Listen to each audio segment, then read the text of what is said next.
Cinema అందించారు.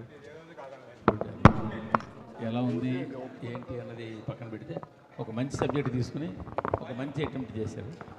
That purpose congrats to all. Swapna గారు, అసలు మీకు ఎలా అనిపించింది సినిమా థియేటర్లో చూసిన తర్వాత? మీకు ఏమైనా ప్లస్లు మైనస్లు ఏమైనా కనిపించాయా ఏంటి?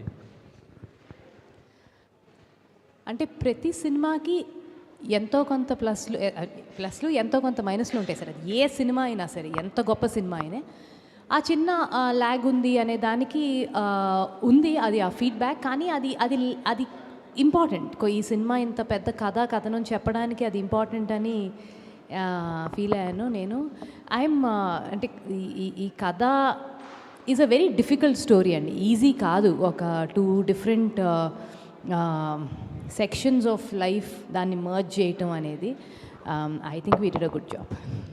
అంటే యాక్చువల్గా మీకు ముందే రిలీజ్కి ముందే బయర్ నుంచి ఒక ఫీడ్బ్యాక్ వచ్చింది, ఇది కొంచెం చూసిన వాళ్ళు కొంచెం ల్యాగ్ ఉంది కట్ చేయమని. మీరు దానికి ఒప్పుకోలేదు. అంటే మేము సినిమా ఎవరికి చూపించాం, జనరల్గా మేమే చూసుకుంటాం. అండ్ చెప్పడం ఈజీ, చేసిన వాళ్ళకి మాకు తెలుస్తుంది. సో మా attachment to the film are so much that it is connected to in every point is very important. And తక్కువని ఏది పడితే అది కట్ చేసుకుంటూ వెళ్ళిపోతే ఈ సినిమా ఉండదు, చేతిలో ఎపిసోడ్లే ఉంటాయి. సో డైరెక్ట్ గారు సార్, అంటే నేను చాలా చిన్నతనంలో షోలే సినిమా చూసాను. చూసిన తర్వాత సైలెంట్గా ఉన్నాను చెప్పండి. నేను షోలే చూసినాక ఆ తర్వాత వచ్చిన చాలా కమర్షియల్ సినిమాల్లో షోలేలోని క్యారెక్టర్లు వాడడం కానీ, హీరోలు ఆ సీన్లు వాడడం అవన్నీ చూసాను.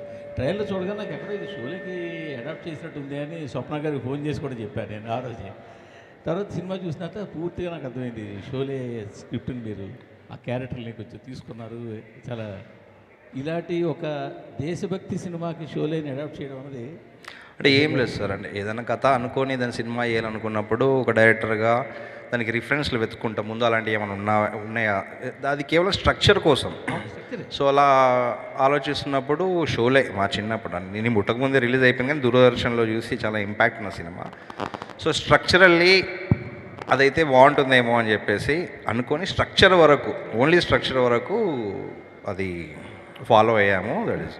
అండ్ యాక్చువల్లీ అది ప్రిటీ గొప్ప విషయం. మీరు అలా షోలే సెటప్తో కంపేర్ చేయడం అనేది చాలా చాలా గొప్ప విషయం అని నేను అనుకుంటున్నాను. అంటే నాకు సినిమా చూసిన హానెస్ట్ ఒపీనియన్ చెప్తాను మీతో. సినిమాలో 3 ప్రశంస. ఒకటి హీరో, ఫుట్బాల్ ప్లేయరు, అతని గోలు. అవును, అది ఒకటి. 2 బైరాన్పల్లి ఊరు ప్రజల పోరాటం. అవును. 2 ఈ 2 కాకుండా మిక్స్ చేసుకునే అవకాశం ఉంటే హీరో హీరోయిన్ వాళ్ళ మధ్య కెమిస్ట్రీ, ఆ లేయర్ ఒకటి. కొంచెం ఈ 3 లేయర్లు ఉండడం వల్ల 3టికి పూర్తి న్యాయం మీరు చెయ్యలేకపోయారేమో అని చిన్న అసంతృప్తి ఉంది. దాన్ని మీరేమంటారు? ఒకటి అంటే ఇప్పుడు మీరు అన్నది కరెక్టే. దాంట్లో 3 కథలు, ఒకటి బైరాన్పల్లి కథ, 2 హీరో కథ, 3 హీరో ఊర్లోకి వచ్చినాక హీరో జీవితంలో జరిగే కథ. సో కాకపోతే మేము మొదటి నుంచి, అదే ఇంతకుముందు మీకు చెప్పాను కదా, స్వప్న గారికి నేను ఏదైతే కథ చెప్పానో మొదటి నుంచి మేము అనుకున్నది ఇది బైరాన్పల్లి కథ. సో దానికి మనం ఖచ్చితంగా స్టిక్ అయి ఉండాలి. మధ్యలో మనకు అనిపిస్తుంది, అరే అమ్మాయి బాగుంది, అబ్బాయి బాగున్నాడు, ఇంకొక 2 లవ్ సీన్లు ఎక్స్ట్రా పెడదామా, లేకపోతే ఇద్దరి మధ్యలో ఒక డ్యూయట్ పెడదామా. చాలా ఈజీ అది పెట్టేయడం, ఎందుకంటే సెకండ్ హాఫ్లో వీ హ్యావ్ దట్ స్పేస్.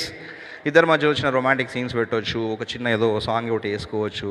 కానీ ఏదైతే ముందు ఇది బైరాన్పల్లి కథ, బైరాన్పల్లి కథలోకి మైకేల్ అనే వ్యక్తి ప్రయాణం వచ్చి ఇక్కడ ఏమైంది అనేది. సో దానికి మేము స్టిక్ అయి ఉన్నాం, అదే చేసాము కూడా సినిమాలో. అందుకే మీకు సినిమా చూసినప్పుడు ఈరోజు ఏమనిపిస్తుంది అంటే, జనరల్గా సాధారణ ప్రేక్షకులకు ఇవ్వడం తెలియదు కదా, వాళ్ళు ఎక్స్పెక్ట్ చేసేది ఏముంటుంది అంటే, టక్కన హీరో హీరోయిన్ ఉన్నప్పుడు, అంత మంచి పేరు ఉన్నప్పుడు ఇంకొక ఉంటే బాగుండేదేమో, వాళ్ళ లవ్లో ఇంటెన్సిటీ కానీ ఇంకేమైనా ఉండొచ్చేమని. అది తప్పేం కాదు, వాళ్ళు ఎక్స్పెక్ట్ చేయడం తప్పేం కాదు. కాకపోతే మేము ఏదైతే మొదటి నుంచి అనుకొని స్టిక్ అయి ఉన్నామో అదే చేసాం. అందుకే మాకు గందరగోళం ఏం లేదు. అంటే ఇప్పుడు సినిమా ట్రైలర్ చూసినప్పుడు ఒక్కొక్కరు కథ ఊహించేసుకుంటారు, ఇది ఉండొచ్చు అని చెప్పేసి. సో వాళ్ళు థియేటర్కి వచ్చినప్పుడు అది లేకపోవడం వల్ల కొంచెం డిసప్పాయింట్మెంట్ ఏమైనా ఉండొచ్చు తప్పించి అది గందరగోళం, కన్ఫ్యూజన్ ఏం కాదు. అందుకే very beginning political context establish చేసి, దాని తర్వాత ఆ ఊరు మనుషుల గురించి ఎస్టాబ్లిష్ చేసి, దాని తర్వాత మైకేల్ ప్రపంచం ఎస్టాబ్లిష్ చేసి, మైకేల్ అని లక్ష్యం ఎస్టాబ్లిష్ చేసి, ఏం జరిగింది ఇక్కడ, ఎందుకు ఎండప్ అయ్యిండు, ఇక్కడ వ్యక్తులతో గడపడము, చివరికి ఏమైపోయాడు, ఇదే మొదటి నుంచి ఉన్న స్ట్రక్చర్, అదే ఫాలో అయ్యాం. అదే నేను అనుకున్నట్టు ఒక ట్రైలర్ చూసినప్పుడు ఒక్కొక్కరు ఇలా ఉండొచ్చేమో అనుకుంటారు, అది లేకపోయేసరికి వచ్చిన ఒక చిన్న డిసప్పాయింట్మెంట్. ఇంకోటి ఏంటంటే మీరు కానీ ప్రొడ్యూసర్లు కానీ ముందుగా ఇది బైరానిపల్లి కథ, ఇదా ఉంటుంది ఈ కథ, ఇది మేము తీస్తున్నామని జనాలకి ఒక ఇన్ఫర్మేషన్ ఇవ్వలేకపోవడం కూడా ఒక మైనస్ అయిందేమో నేను అనుకుంటున్నాను. అది ఉంది అండి క్లియర్గా. ఇప్పుడు ఛాంపియన్ అని టైటిల్ పెట్టి, ఫుట్బాల్ పెట్టి, ఒక మంచి పేరు పెట్టి, ఒక మంచి పాట పెట్టేసరికి జనాల తాలూకా థాట్ వేరే దాని మీకు వెళ్ళే అవకాశం ఉంటే వాళ్ళు వచ్చిన తర్వాత అంటే బిగినింగ్ టీజర్స్ వచ్చినప్పుడు అప్పుడే బైరాన్పల్లి అది మెన్షన్ చేస్తే టూ ఎర్లీ అయిపోద్దేమో అని, అందుకే ట్రైలర్కి వచ్చేసరికి మేము క్లియర్గా బైరాన్పల్లి, ఇది బైరాన్పల్లి కథ అని ట్రైలర్ వరకు వచ్చేసరికి ట్రైలర్లోనే క్లియర్గా చెప్పామండి ఇది బైరాన్పల్లి, ఇది ఊరు కదా అని. అండ్ ప్రమోషన్ మెటీరియల్ కూడా బైరాన్పల్లి గురించి స్టార్ట్ చేసాం. But the thing is, it is only first day అండి. వచ్చినాక ఇది అనుకున్నాం, అది కాదు, అది అనుకున్నాం, ఇది కాదు, ఇట్లాంటి ప్రతి సినిమాకి ఉంటాయి. But end of the day cinema బాగుందా, ఎంటర్టైన్ అయ్యామా, విజువల్గా ఎక్స్ట్రాడినరీగా ఉందా, అనిపించిందా, నా టికెట్ వసూలు నాకు అయ్యిందా, దట్ ఈస్ ఇంపార్టెంట్. అండ్ అది మీరు ఎక్కువ ఆలోచిస్తారు, మీరు క్రిటిక్స్ కాబట్టి మీరు ఎక్కువ ఆలోచిస్తారు. ఆడియన్స్గా ఇదే ఇంపార్టెంట్. వాళ్ళు వచ్చి అంటే ఎంతో కొంత వచ్చి ఒక చిన్న surprise element is also interesting. I feel that will also work. Roshan గారు, మీరు సినిమా ఓపెన్ దగ్గర నుంచి బైరాన్పల్లికి వచ్చేదాకా మీరు పర్ఫెక్ట్ టైలర్ మేడ్ క్యారెక్టర్ మీకు అనిపించింది. థ్యాంక్ యూ అండి. అక్కడ దాకా మాత్రం మీ హుషారు, మీ స్క్రీన్ ప్రెజెన్స్, మీ చలాకితనం ఇవన్నీ కూడా పర్ఫెక్ట్గా ఆ క్యారెక్టర్ మీకోసమే అన్నట్టు అనిపించింది. బట్ బైరాన్పల్లిలోకి వచ్చిన తర్వాత అంటే మీ ఏజ్ ఇంకా చాలా చిన్న ఏజ్, మీరు మీ ఇంకా వోకల్ గార్డ్స్ ఇంకా వాయిస్ ఇంకా రావాల్సింది.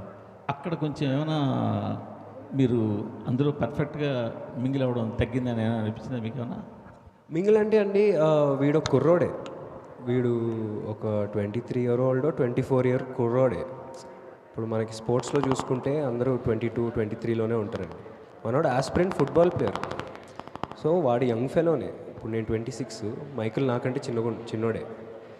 సో అది విలేజ్కి వచ్చేసరికి అండి ఆడి ఇన్నోసెన్స్ ఉంటుంది. మైకిల్ అనేవాడు ఇన్నోసెంట్ ఫెలో, అలా అని అగ్రెసివ్ ఫెలో, అలా అని వాడికి చాలా షేడ్స్ ఉంటాయి, అలా అని ఒక సింపతి ఉంటుంది అందరి మీద లాస్ట్లో మీరు చూసుకుంటే. సో మైకిల్కి నాకు తెలిసి ఊర్లోకి వచ్చినాకే ఎక్కువ ఇంపాక్ట్ అయింది నా పర్స్పెక్టివ్ నుంచి అని నేను అనుకుంటున్నాను. అంటే ఇంకోటి క్యారెక్టర్ డిజైన్ చేసి కూడా అదే అండి, అంటే దాంట్లో కలిసిపోయినట్టు కనబడొద్దు. ఎందుకంటే మైకేల్ అనే వ్యక్తి ఎక్కడో లాలాగూడలో పుట్టి పెరిగి, మైకేల్కి ఆ ప్రపంచం తప్ప ఇది బయట హైదరాబాద్ దాటిన ప్రపంచం మైకేల్ కూడా ఫస్ట్ టైమే చూసేది. Michael city. సో అందుకే మైకేల్ అక్కడికి వచ్చినప్పుడు మైకేల్ కూడా కొత్తగానే ఉంది. ఎవరు ఈ మనుషులు, ఎవరు వీళ్ళు, ఎవరు ఏం చేస్తున్నారు అనేది మైకేల్ కూడా కొత్తగానే ఉంటుంది. దాంట్లో కలిసిపోకూడదు, అర్థం చేసుకోవడానికి జరిగే ప్రయాణమే ఆ ఊరిలోకి వచ్చినాక మిగతా కథ. అందుకే మైకేల్ వెనక్కి తిరిగి వచ్చి ఊరి కోసం పోరాడడానికి ఆ టైం తీసుకోవాల్సి వస్తుంది మైకేల్. స్వప్న గారు, మేడం ఇందాక